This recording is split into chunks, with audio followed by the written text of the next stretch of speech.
La réflexion est la base du progrès. Nous voulons promouvoir la recherche, mais la vraie recherche.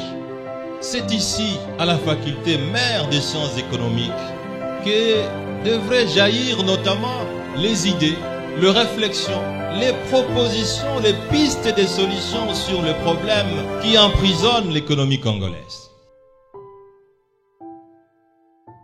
Bonjour, Monsieur Jean-Paul Tassa. Bonjour, madame. Monsieur, vous êtes chercheur et coordonnateur de la première édition du forum Congo Challenge Science. Quelle est votre analyse sur le franc congolais aujourd'hui? Bon, merci pour la question.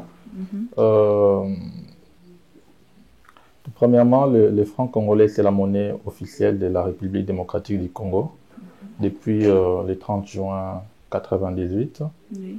On sait que à un certain moment de l'histoire, notre monnaie a également porté les noms de francs congolais. Je pense de 1887 à 1967, avant que le président Mobutu change de nom pour passer au Zaïre.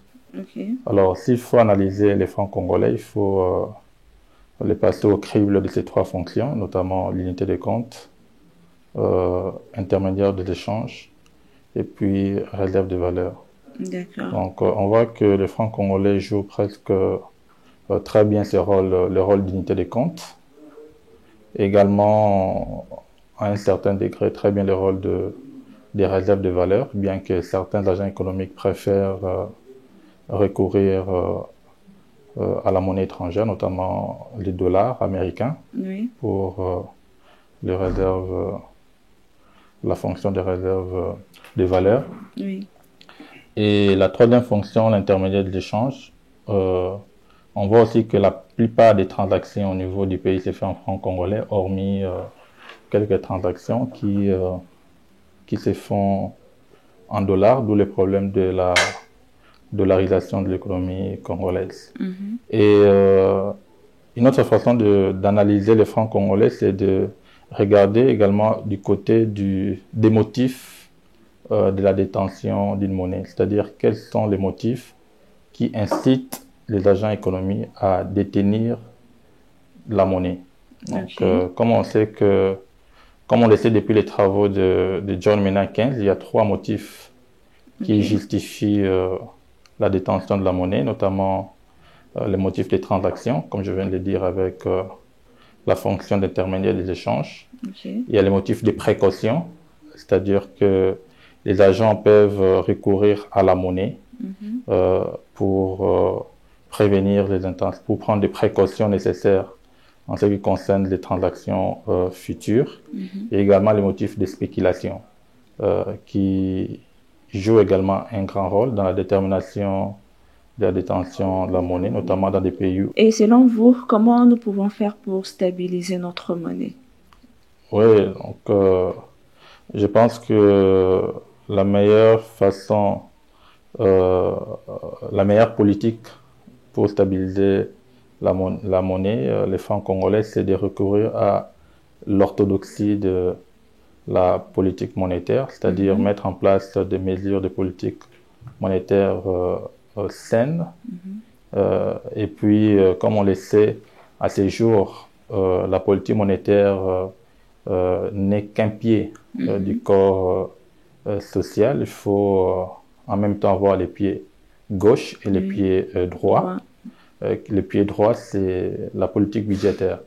Donc, il faut une combinaison, une coordination entre la politique budgétaire et la politique monétaire. Donc, on peut avoir une politique budgétaire saine, mais s'il se fait que la politique monétaire n'est pas saine, cela va se répercuter sur la stabilité monétaire et donc la stabilité du niveau des prix.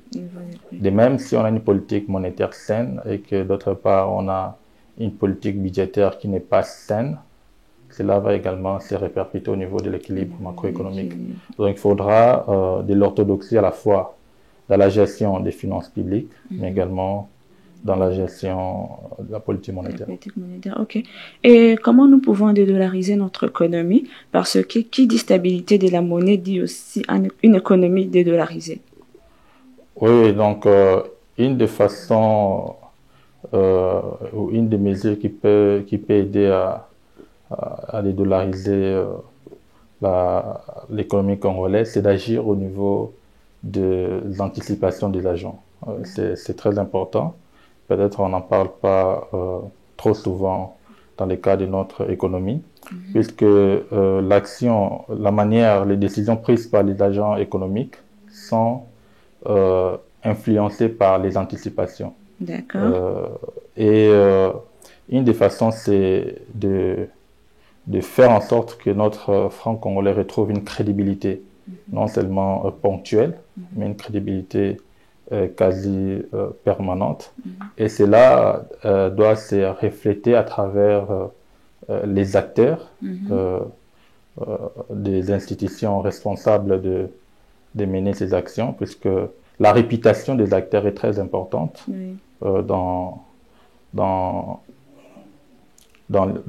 la prise de décision ou dans l'effort de vouloir modifier l'anticipation des agents, mais également la nature des politiques mises en œuvre. Donc, on doit agir sur la réputation des responsables de ces institutions qui doivent refléter la crédibilité, mais également la nature des mesures de politiques à mettre en œuvre doivent être des politiques saines, c'est-à-dire des politiques qui répondent à l'orthodoxie de la théorie économique. D'accord. Okay.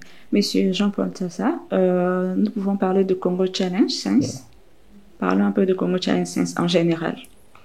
Oui, Congo Challenge Science, c'est une initiative qui a été mise en œuvre par le professeur Matata Mponyo.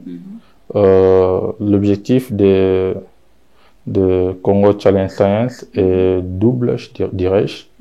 Le premier objectif, c'est de revaloriser et de promouvoir la recherche au niveau national. C'est là, par exemple, à travers la publication, la mise en place d'une revue qu'on appelle Revue Congo Challenge. Okay.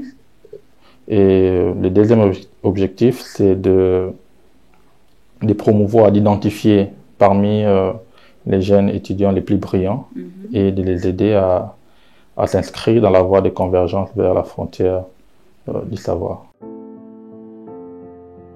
La réflexion est la base du progrès. Il n'y a pas de développement sans recherche. Les meilleures universités sont celles qui hébergent les bons chercheurs. La science ne se lègue pas, mais elle se conquiert. Cette revue a pris comme thème central l'économie et mouvement. Et avec tout ce que vous venez de dire sur la monnaie avant, et comment voyez-vous le rôle de votre structure dans ces débats économiques?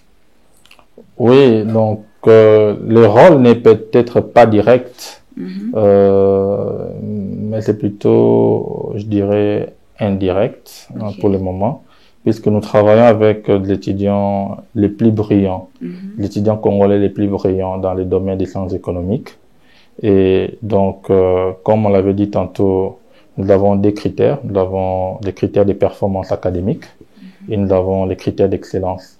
Donc, si jamais ces étudiants devenaient dans le futur les responsables des structures qui gèrent la politique monétaire ou la politique budgétaire, estimons-nous qu'ils seront à même de mettre en place des politiques saines, orthodoxes, comme je l'ai souligné tout à l'heure. D'accord. Merci beaucoup, messieurs. Merci d'avoir intervenu.